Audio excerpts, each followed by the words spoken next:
on both sides there will be question, why did you go for war? If the Americans, give up their demand for 0% enrichment, or if the Iranians, come down from 3.67 to 0%. So what you are looking at is again a very explosive situation. And the only way out is negotiation, which begs the question, why did you have to go through this war? So for the Israeli administration right now, this was an opportunity. And genuinely, I just think they just took it. The fact that President Trump sidelined his own intelligence apparatus and went more with the Israeli information on, yes, they may make 9 nuclear bombs, which is the number the Israelis gave. And he got sold to that idea and mobilized against it.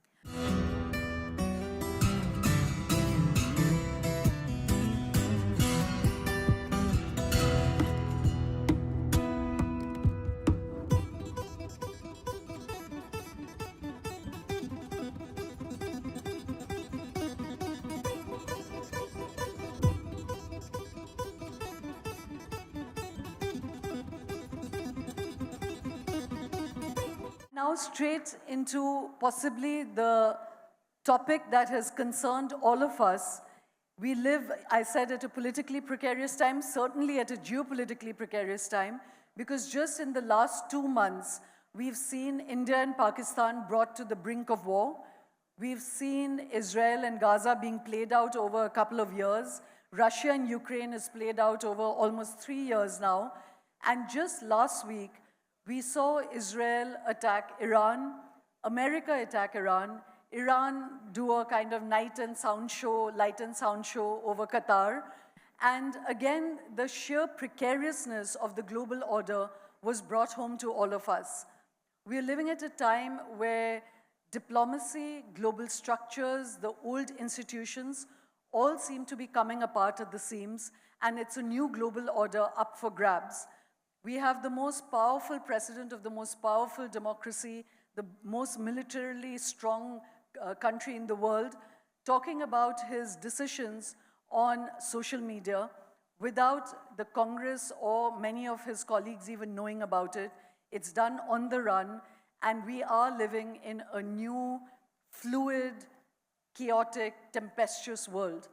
So to decode the entire quagmire in the Middle East, what its implications are for India, both economically and politically, and for the world in general, because we're all interconnected, we have a fantastic panel coming up. Ambassador D.P. Srivastava was the ambassador in Iran. He also was the ambassador when we signed, and he played a big role in India's Chaudhury port agreement with Iran. We have Kabir Taneja, who's the deputy director at the Observer Research Foundation and an expert on the Middle East.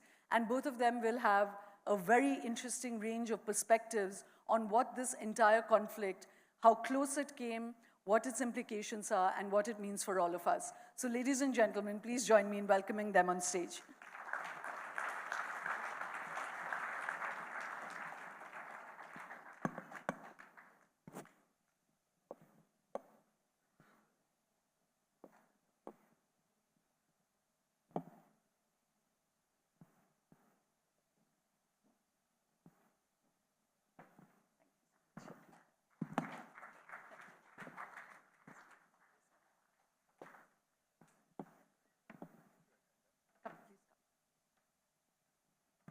Thanks, Kabir.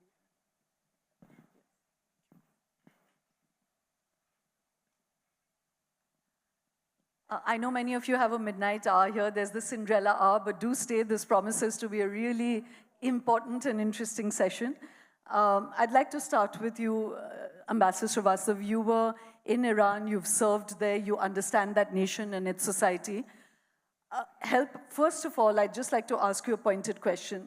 That, the world is divided right now on Israel and America's actions on dropping unilaterally without, in the midst of negotiation, to drop bombs on Iran to take out their nuclear facility. Do you think that this was an important action that has made the world a safer place? or has it blown up all the certitudes about global institutions and agreements and frameworks? Thank you. Thank you for having me on your show. If you let me take you back to the first Gulf War, 92. The military outcome was decided very quickly, but the political stabilization eluded that country. The same thing was repeated a decade later in 2002, when a Republican president this time tried to, well, the first time also there was a Republican president, this was the son. And the son tried to make up for whatever the Republican base regarded as the unfinished agenda. Can everyone hear him at the back? Yeah. Sure. And there started the second Gulf War, and again the military outcome was quickly decided. But this time, Iraq was plunged into greater chaos, and there followed a decade-long war which drained American treasury and an increasing tally in terms of lost lives. The third example, Libya, same thing. Military outcomes can be forced and produce quick results, but political stability is not so easy to achieve. And these three examples eventually went against the American influence in the area. America has more or less withdrawn from Iraq. It maintains some military bases, but it has... I know you're giving these as cautionary tales, but can I bring you to the immediate, about your assessment of this, that, by giving these examples, are you saying that you don't think that this was a wise move? Yes, that is part of the reason. The other thing is that this is again an unfinished agenda for both the sides. There was a quick feeling in America that, initially there was a MAGA base was divided. And the quick outcome has resulted in a sort of relief. Even the Democrats were sort of, won over. But now the questioning has started whether the enriched uranium stockpile has been destroyed. It's still there. And they realize it can't move forward without negotiations. And it's the same thing on the other side of the divide, that they have Iranians, they had requested 3.67% enrichment, which is allowed under NPT, which was part of the deal, Obama deal. Now, they cannot go back to 0% enrichment. On both sides, there will be question, why did you go for war? If the Americans, give up their demand for 0% enrichment, or if the Iranians, come down from 3.67 to 0%. So what you are looking at is again a very explosive situation. And the only way out is negotiation, which begs the question, why did you have to go through this war, which has, torn almost all the international, the international regime or order, as you say. Incidentally, that order was gone even earlier, Ukraine war. And essentially, the order is based on United Nations, which is a product of the Second World War. And if the P5 are divided, it is paralyzed. Right. So I'm going to come back to probe this more. Kabir, I just want to bring you into it. Just to first lay the field and to understand where you all are positioned for the audience to understand, what are your own assessments of it? Do you, one, think that it is unparalleled for America, for all its history of geopolitical interventions, to do this in the midst of negotiation, to unilaterally drop 14 GOPs on another sovereign nation? And do you think many people feel that, yes, it has secured, it's made the world a safer place because the nuclear program at whatever level has been set back? What is your take on it? First of all, thanks so much for the invitation. We are in a very sort of crucial time, as you said, on this conflict as well. Look, just to begin with, I think it's very important to understand what the nuclear dynamics in the region are, right? Why is US so peeved with the idea, or Israel is so peeved with the idea that Iran should not get a bomb? And I think we have to start with just knowing the fact that Israel is a non-declared nuclear power itself. Yes. Right, so there's already a prevailing power dynamic in the region. So there technically is a nuclear power in the region. Now, how power equations go, any nuclear power would not like to see a counter come up, right? And more so, a country that has been calling for the elimination of the other country for a couple of decades now, right? So they see in their own mind, they see this as an existential threat. Now, that's the Israeli perspective to it. But more than that, Prime Minister Benjamin Netanyahu has been very adamant on acting upon it. So he has been pushing the US to understand that what Israeli intelligence has been saying or has been providing information that, it is not just about enrichment, that the Iranians are going to make a nuclear weapon. Now, from the Iranian point of view, they've said, like, look, in 2003, 2004, the Iranian Ayatollah Khamenei released a fatwa saying that we don't want nuclear weapons. Now, in Iranian mind, that's all it takes, right? If it's coming from the ideological anchoring that we don't want a nuclear weapon, that means it's a sealed deal. But that's something you can't market in Israel. So there's been a lot of sort of this gray area working of how to deal with the Iranian nuclear program. We saw the JCPOA was signed in 2015 when the Obama administration was there. That was not a bad deal at all. It was largely sort of pushed towards handling the nuclear issue only. But President Trump, even back then, was very, very against that idea. And he found commonalities of being against that idea with Prime Minister Netanyahu. So we are seeing a culmination of those two agendas festering for over the years and finally sort of acting out now, where, in my opinion, whatever Prime Minister Netanyahu whispered into President Trump's ear about Iran's nuclear program, President Trump decided to act on it for the first time. Because if you go back to his first term, there have been sort of reports where he said, I called back the F-15s, they were almost near Iran and we had almost targeted the nuclear facility. So this is something that has been in his crosshairs for a while. So for the Israeli administration right now, this was an opportunity. And genuinely, I just think they just took it. The fact that President Trump sidelined his own intelligence apparatus and went more with the Israeli information on, yes, they may make 9 nuclear bombs, which is the number the Israelis gave. And he got sold to that idea and mobilized against it. Right, so I know that in geopolitics there's not supposed to be any morality framework, but I'm interested that neither Russia nor China, now of course with the Abraham Accords, Saudi Arabia and the Arab nations have become quite close to Israel. But the fact that Israel itself has had a covert nuclear program, and way back in the 60s, the Americans themselves were taken by surprise about it. So how come that Israel gets to stay out of not only the NPT and the Non-Proliferation Treaty, but that they're not even part of the global discourse? How has that phenomenon come about, And even at this point, no one's really called that out. I mean, people have called that out. It's not like it's not being discussed. Yeah, there's been a UN resolution. Yeah, I mean, but look, they have, that's the sort of solidification of the special relationship they have with the Americans, right? The US... No, I get it that America has that relationship with them, but how come all the adversaries of...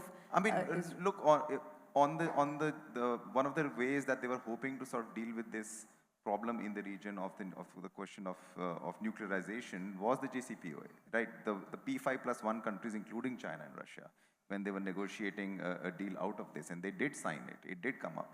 I think what most people, including maybe folks in Beijing and Moscow, did not factor in that President Trump will come and actually tear it apart unilaterally, right? And that that has a psychological sort of moment both in Israel and in Iran. So. But directly sort of challenging the notion that that Israel is a nuclear power, but it has not tested. I think that's the main sort of division that has happened right now. It's supposed to have tested. There is sort of some data that happened in the Pacific Ocean at some point in the 50s or 60s. But just the fact that that Israeli security is so intertwined with American interests and American security gives them a lot of leverage to get away with stuff. Right. So, Ambassador, before we begin to untangle all the threads in this, my biggest question to you is that, do you think, yes, it's an unfinished agenda, but do you think that it has been good to dismantle the nuclear program one way or the other? We don't know whether the uranium's enriched or not, but they have definitely set back their facilities. So that's the core question I was trying to get at, that for the time being, is it safer that they did this, or do you think that this is actually going to accelerate and the conflicts in the region?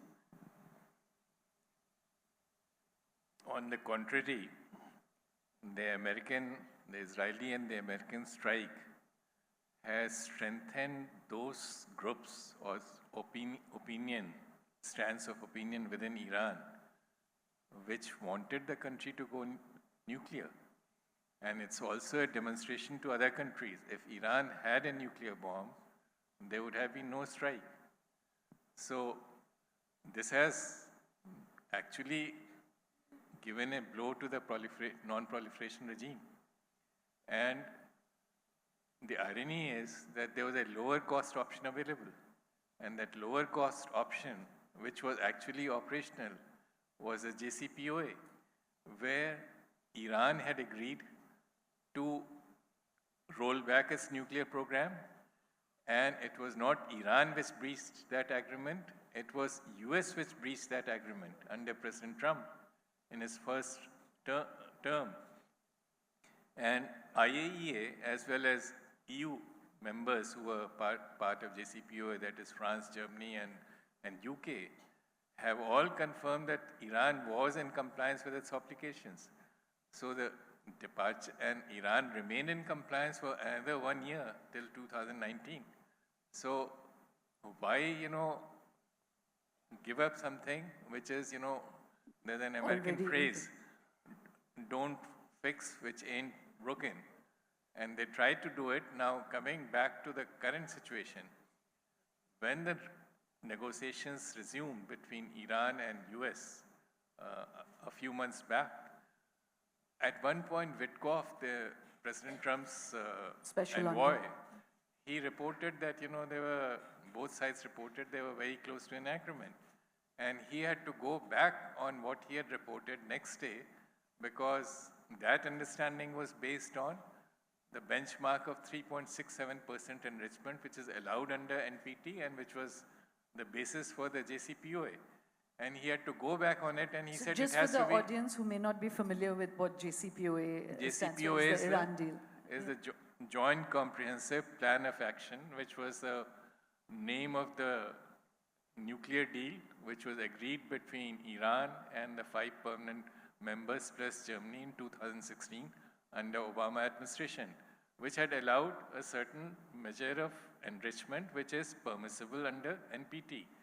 So this was the same threshold which was agreed between Witkoff and Arakchi.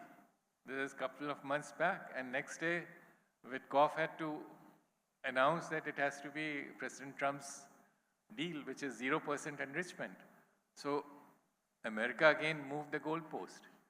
And the result is that created a situation which was, I think, exploited by Mr. Netanyahu in launching the strike, which is what he was always advocating. I'm going to move on quickly, but I just want to ask one more, that both of you, as people who've been watching global affairs and analyzing it, is it unparalleled, this kind of action in the midst of a declared negotiation, for America to do this and for Israel? One, is it unparalleled? And two, who's in control? Do you really think that Trump intended to do this, or did Netanyahu force his hand? And there's a sense now that Israel is really out of American control. They're playing their own game altogether. And like we said already, the NATO, the UN, the NPT, all the structures that have somewhat kept the world in place all seem to be illegitimized, So do you think it is an unprecedented moment? And do you think Israel is now outside of American control?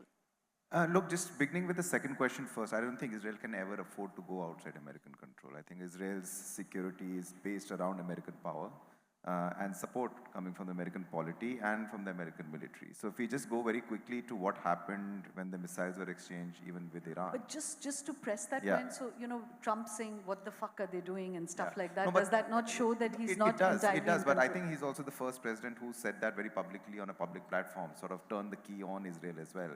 And look, Israel knows this, like he's erratic and he takes decisions on the fly, as you were saying. Even Israel knows that, but there are some fundamental factors of American foreign policy that are very difficult to dismantle, and Israel is one of them, right?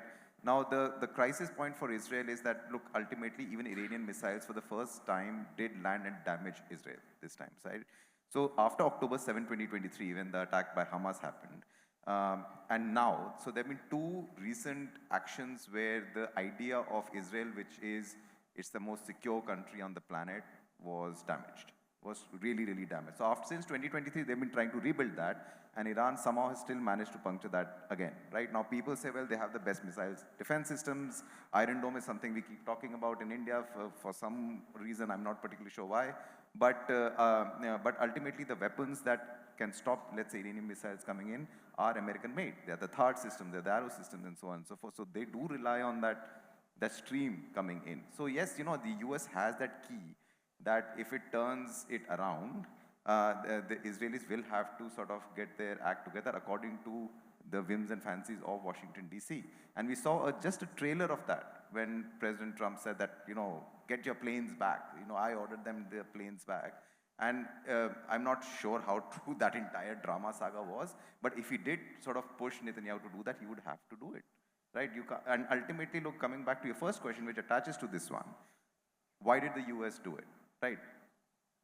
First and foremost, if you go back to President Trump, even pre-presidency, the pre-first term, he's had this thing about targeting Iran and its nuclear facilities, that Iran should not go nuclear. So it's a long-standing thing that he's had, right? We always think, oh, he keeps on saying things, but he's not going to do it. He does a lot of things that he says, right? That's the problem.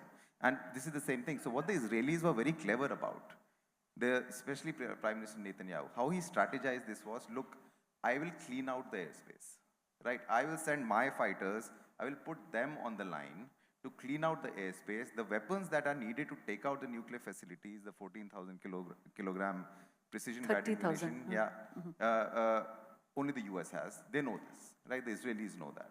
So they said, look, we are already fighting a 7-front war, which is something that they have declared. So Hamas, Hezbollah, Houthis, Iran's other influence zones. We are already doing that. We will clear the airspace out according to our intelligence, and they have a lot of intelligence inside Iran as well. And you do give the final blow, which is what they did. So ultimately, when they cleared the airspace out, they installed domination over Iranian skies. The risk factor for the Americans was very low, right? The jets came in and the stealth bombers, they bombed the 3 facilities because there was no air defenses, and they flew back. It was a complete success for Trump, simultaneously giving what Netanyahu also wanted. So both things happened together. Right. So, again, before I come back to Ambassador Srivastava, this whole demonization of Iran, as being the pariah state, the axis of evil, now it's become the axis of resistance. But for the longest time, there's been this rhetoric that this is the center of evil. One, I want your assessment of that. How fair, how rogue. Of course, Khomeini is awful for his own citizens. But on the global stage, has Iran done anything that actually deserves that reputation more than Israel or America? Is one question.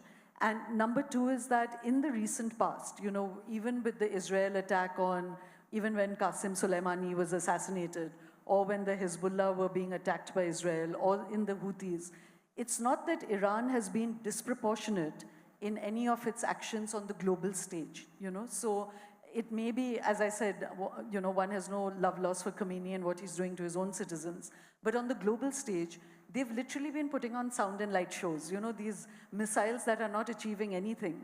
So one, is that reputation justified? And two, has it been shown that Iran actually has not got much military strength? Well, they clearly, I mean, one thing that was really, really glaringly obvious, they don't have much military strength, conventionally at least, right?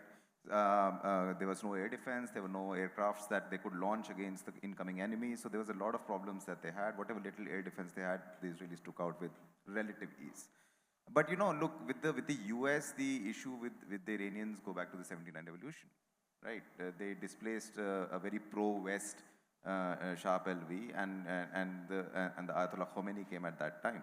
And since then, the rhetoric from the Iranians have been that Israel and the US are the core enemies. That is something that that has been sort of ingrained into the Iranian polity, at least right at the top. Not the people necessarily, but at least the policy right at the top. But over the past 10 years, right, when we're talking about axis of resistance, which is axis of it began as axis of evil, now they call axis them of evil, axis of resistance. Too many axes roaming around. But axis of evil was an early 2000s term, right? For various different reasons at that point of time. I think even if you go to some of the historical context, it was very randomly peppered into the conversation by President Bush. But over the last 10 years, the idea that how many proxies they had been supporting, whether it's in Syria, whether it's in Yemen, whether it's in Iraq, and how successful that was becoming slowly. It was gnawing away territories out and getting closer to, let's say, the borders of Israel. Hezbollah was becoming fairly, well attained militarily. Hamas was already in Gaza.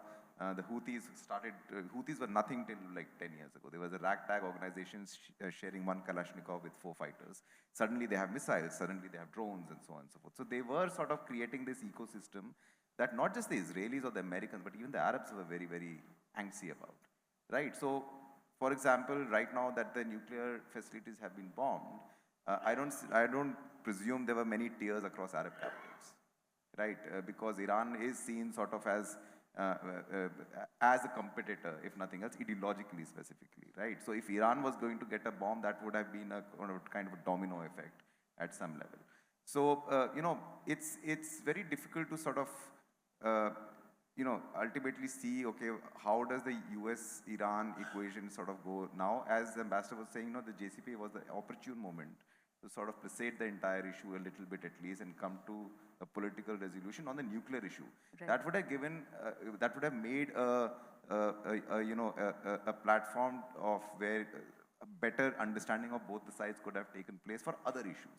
One of the biggest concerns of the JCPOA was that it only deals with the nuclear issue and does not deal with the proxies and other issues that other countries are doing. Yeah, I guess, like I said, as a layperson and as a journalist, this easy language where you say the Iranian proxies are evil, but the fact that America can have the Taliban as a proxy or pretty much set up the ISIS, or, that they have set up proxies wherever their geopolitical interests have played, and that's not considered an axis of evil.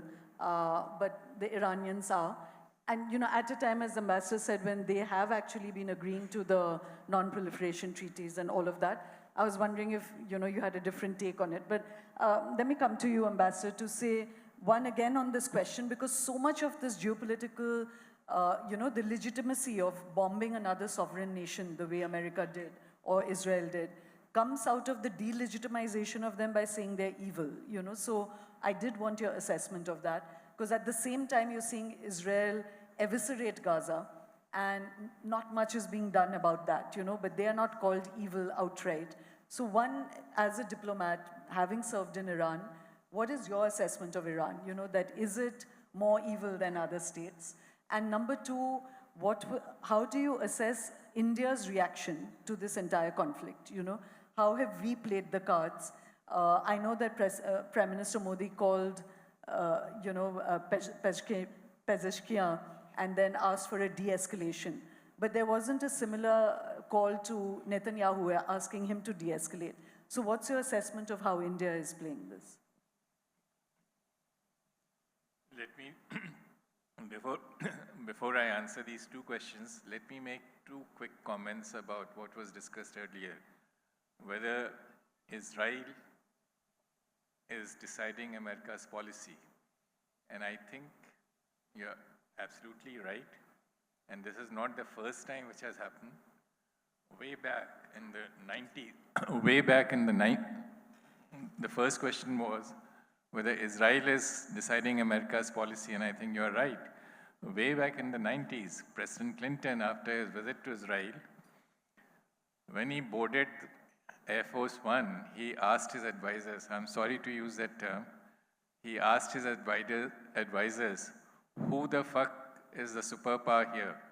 So what President Clinton was referring to was that he had just been dictated to by the junior partner, and which is same thing which has happened, which was happening with Biden.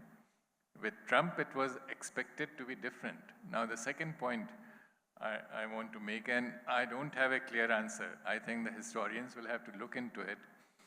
I don't think it was premeditated on the part of the US.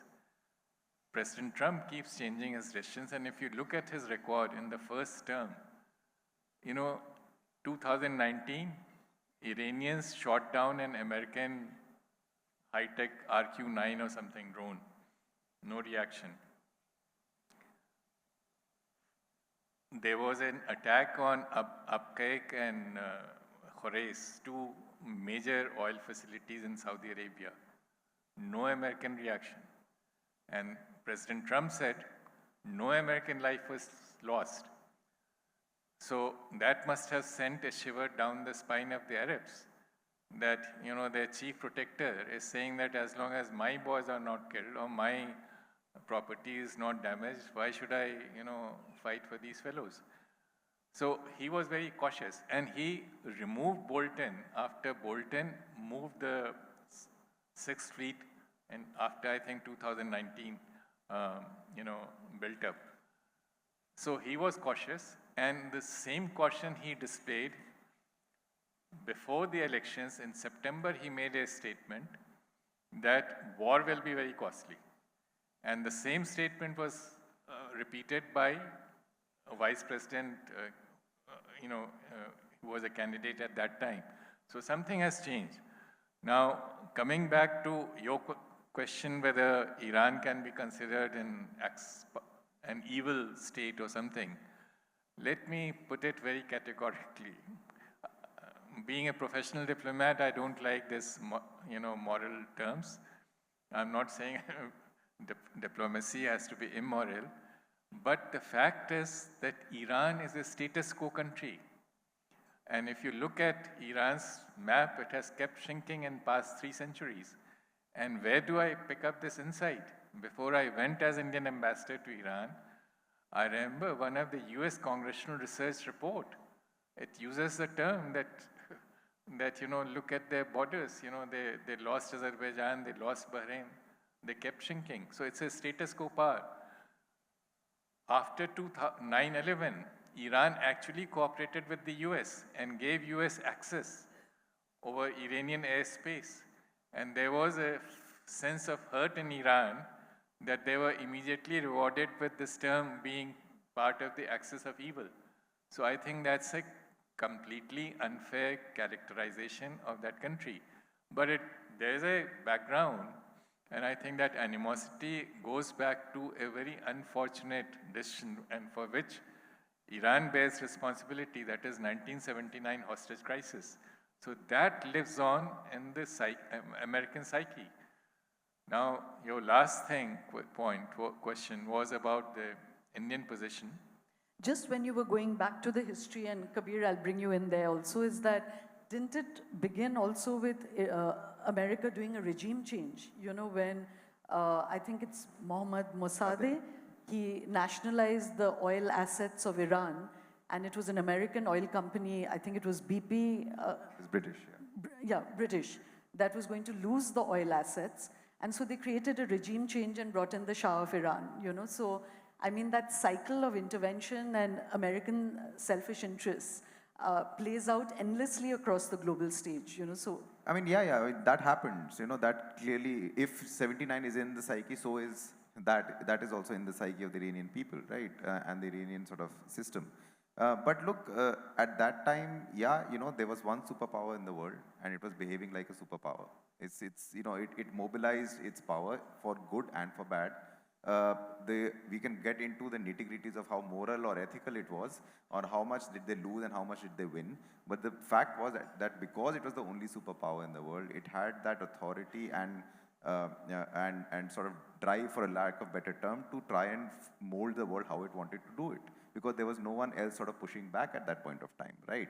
Now we have come to a different situation where, there are other powers. So I'm going to come back to the question I asked you about India, but because you brought this point up, again, the big debate across the world is what is the nature of the global order now? There was a big discussion, like the last, I would say 5, 6 years, maybe 10 years, there's been a sense that this is now a multipolar world where there are many voices, there are many centers of power. Does that still hold good, or has America again shown its dominance, that it can break all international rules, it can attack a sovereign nation, and everybody has to stand by and watch, So is it back to being a unipolar world, or is it still a multipolar world? I think what we are looking right now is definitely a US that is taking a few steps back. It does not want to be the police of the world anymore, which was a self-crowned title it gave itself over the past few decades. But what is going to happen right now, we are talking about multipolarity, for example, when the US exits a lot of theaters, there are going to be vacuums.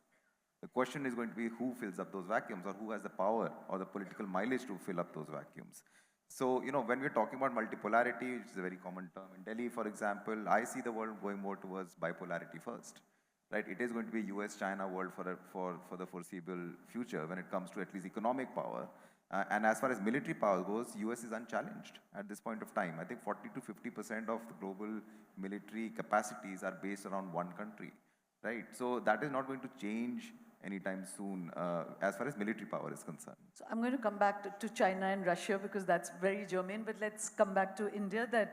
What do you assess about how India is playing this new minefield world of geopolitics, and how, particularly because we have economic relations, important ones, with Iran, in terms of our energy and, many other sort of economic relationships, but also militarily now with Israel.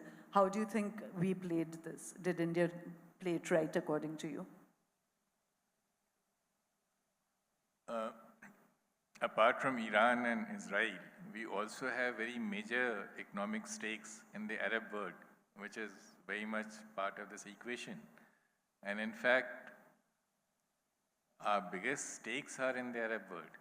In terms of, you look at the oil imports, roughly 40% of India's oil imports come from the Gulf countries. We have a 7 million strong Indian diaspora there. With Iran, currently we have stopped buying oil.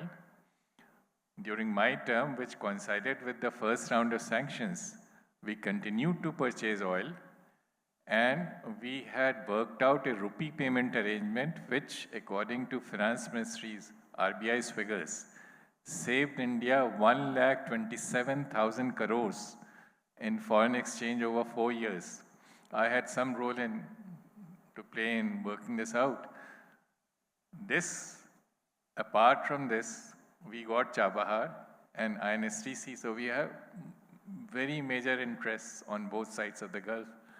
With Israel, the relationship is relatively new, though we were first to recognize, we were one of the earliest countries to recognize Israel, but there was a long hiatus when we didn't have diplomatic relations. We have to bear in mind in deciding our policy. And I think my comments have made it very clear what my views are. No, it's not clear yet. Do you think India did this right? Are we squaring our T's in all directions and then ending up squaring none? Or is it that, I use this phrase very often now because it's something that Mr. Raghavan said. He said that India now doesn't have, and India has joint JVs with nations. It's very transactional, it's to our interest, and that's where we stop. So there's no sort of ideological, moral, philosophical framework to the foreign policy. So in that sense, do you think India played this particular conflict right? or inadequately? Let me say, there's no ideology, there's no morality in international relations. And let me illustrate That still doesn't tell me what you think. No, let me illustrate the point. The Russians, they condemned. They have not provided air defenses. The Israelis had taken out Iranian air defense a year ago in October 2024. There was enough time, I'm sure Iranians must have asked. The Chinese, they have condemned. They did nothing. Russians, at least, they are busy, they are tied up with Ukraine. Chinese have no such, headache.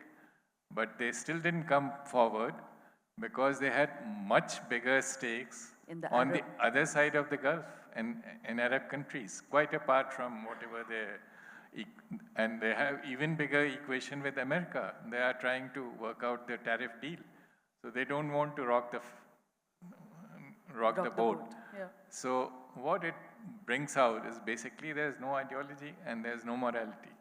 Now looking at it, you're asking me about Indian government's position. I told you my position, which is very strongly in support of Iran. Wow. The government. This is the first time I understood that. It is in support of Iran, yes. I have said it in all my speeches. Now, I also have great sympathy with Israel. Its need for security has to be answered. It cannot be, this phrase from Jordan to the sea. You cannot have the ambivalence which Arabs have displayed not condemning the 7th October attack.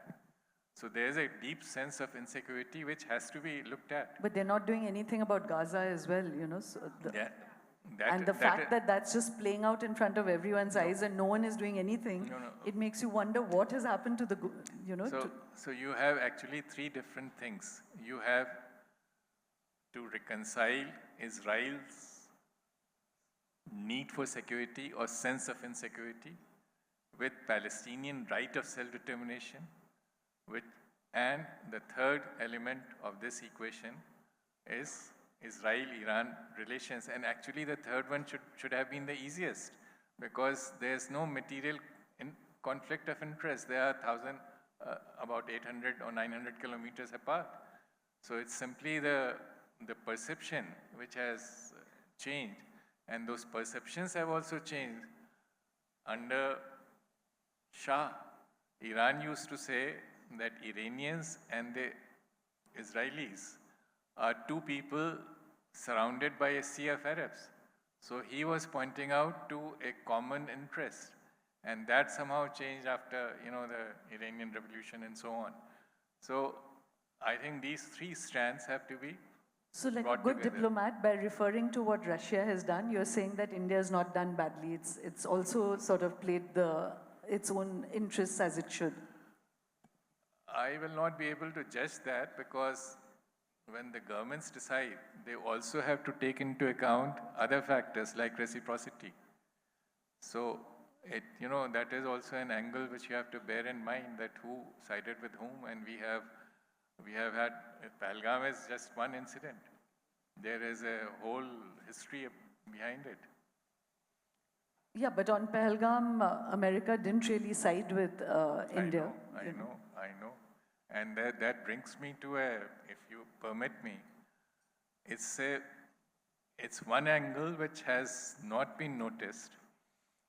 It's been commented upon about Muni's visit and, he had a lunch with the big white chief. It was a rare honor. Now, Just again to say the full name in case there's anyone in the audience. So that's General Asif Munir's meeting with General Asif Munir, the Pakistani army chief, meeting with Trump. Meets President Trump on, I think, 15th June? And this was 2 days after the ceasefire. 2 days after Israel had launched the attack on Iran. Now it conveys something. And let me go back a little further. In the midst of Operation Sindoor, IMF released $1.4 billion of new commitments under Climate Resilience Fund for Pakistan, in addition to releasing $1 billion tranche under existing commitment. IMF's decision making is entirely controlled by US. So something was going on. Now, what was that thing? You have to look at the CENTCOM chief, General Kurilla's testimony to US Congress on 10th June, 3 days before the Israeli attack. And what he has said? He said there's an unprecedented opportunity to neutralize Iran. It's a strange coincidence that, it's too much of coincidence. 3 days before the attack, the general is saying it's an unprecedented. And in the same speech, he mentioned Pakistan is a valuable partner in fight against terrorism. And he gave the example, how did he justify it? He gave the example of Pakistan handing over the terrorist who is accused of involved in killing of 13 US soldiers at the time of evacuation, US evacuation from Kabul in August 2021. Now the general has, unfortunately, he picked up the wrong example, because this withdrawal, humiliating withdrawal, was brought about by Pakistan's duplicity, which received more than $20 billion of assistance, according to President Trump, over 20 years period. And it gave sanctuary to Taliban. So the point you're making the point is? that I'm making is that what the example being given by General was totally irrelevant. No, the bigger point you're making about the bigger Pakistan. point I'm making is that there's something else, and that something else is Iran. And this whole testimony was just before the Israeli attack on Iran. Pakistan has a geopolitical position. It sits just east of Iran. So Pakistan was being brought on board, and some advance payment had already been made a month earlier by releasing this additional amount. So now let me conclude by giving you in 1965, India-Pakistan war, Iran under Shah gave sanctuary to Pakistan Air Force. Now here, what Pakistan did immediately after Asim Muni's visit, Pakistan announced closure of 5 border trading posts with Iran. So Pakistan had slammed the door on Iran's face. It has basically backstabbed Iran. And that is why General Asim Munir got this welcome, and Pakistan got this advance payment in terms of $1.4 billion IMF assistance. So this is something which has a direct impact on us. India. America gave it. For America, the priority is the Middle East. It's not subcontinent. Indian press went about Kashmir. They are not bothered about subcontinent. Their payoff is, their priority is Middle East. But the payoff for Pakistan is against India. I think, as Mrs. Gandhi once put it, every bullet fired by Pakistan is only in one direction. Americans know this, and they have given assistance to Pakistan. So, we're going to run out of time soon, and we haven't even begun to speak about China and Russia. As you just said, that neither did China really come to Iran's defense in a very strong way, or maybe Ambassador Srivastava said that, and neither did Russia. They are supposed to be the great axis together, but they all hedged their bets. They condemned the attack on Israel, but they've not afforded military support, they've not afforded anything else, So I come back to that question, that how do you read the global order? You said militarily, US is, completely hegemonic. But in terms of Russia and China's role, how do you see them playing the global order right now? Yeah, I mean, look, they were called the axis of upheaval, right? So prior to this particular war between Israel and Iran, they were seen as sort of a semblance between them, a common interest that they have to push back against the Western order. North Korea providing troops to Russia was seen as part of that axis playing out, that kind of stuff. But realistically, no one was expecting either Beijing or Moscow to militarily help Iran. At least from where I was sitting, we never saw that being an eventuality. Russia is too bogged down in Ukraine to have any kind of capacities to give to Iran at this point of time, right? And it wouldn't have helped China to humiliate America even a little bit? Not just that. Look, I'll get to China very quickly. It's been the opposite. Iran has been providing drones to Russia for most of the war, right? So Russia has been struggling in its military-industrial complex to sort of keep up pace with the Ukrainians because the Ukrainians were or are still getting huge amounts of tranches of Western weapons and Western technology. So they have been able to make sure that Ukraine does not collapse. And that's a huge thing if you see the disparity of power between Ukraine and Russia, right? The Ukrainians have managed to sort of hold their fort with Western help. So Russia is very bogged down in that. And very quickly, something that Russia really had in the Middle East, which we haven't really touched upon, were their two bases in Syria. Now, Syria went total very quickly, right? Bashar al-Assad was propped up by the Iranians, propped up by the Russians, kept in power basically on stilts for a long period of time. And we saw that withered down very quickly. Assad had to escape to Moscow. But with his sort of collapse, the two bases, the two predominant access points to the Mediterranean the Russians have, that was also wiped out. So they really don't have a military footprint anymore in the region. So can't provide, extra military equipment at this point of time at least, and don't have a footprint. That automatically makes you sort of void. So net, you're saying we're really going back to a completely unipolar world, which is America hegemony. Even the only sort of power that can unravel the American hegemony is America right now, right? Because President Trump is more isolationist than anyone else. He does not believe in the idea of Pax Americana, which is sort of an American-led security order. He wants to exit from all of that. Now, if that succeeds, yes, then we are sort of going to see a much more, we are not going to see a unipolar order, but the American capacities, both political, geopolitical, and military, are so vast. Just to undo a lot what they have right now will take a lot of time and effort, even from the president's side.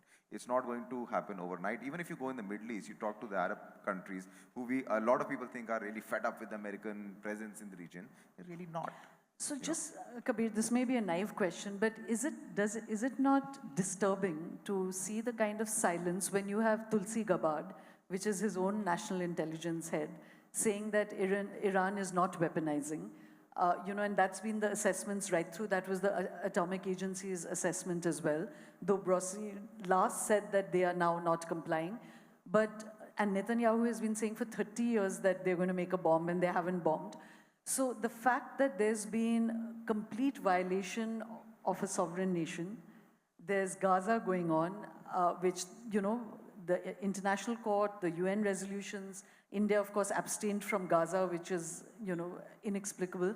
But is it not disturbing that every single structure of international order is being subverted and violated, and there's nothing else in its place? So what is holding the world together?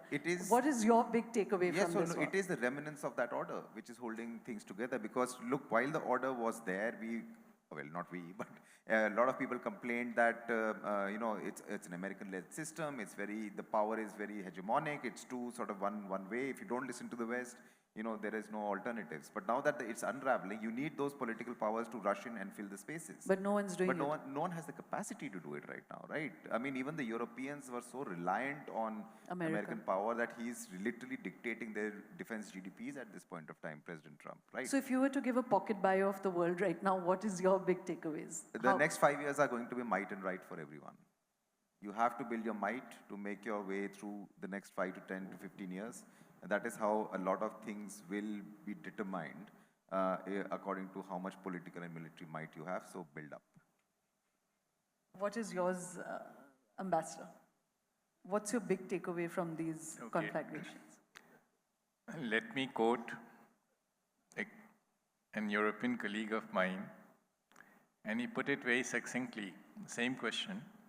His answer was, it's the same old order, except that it is meaner.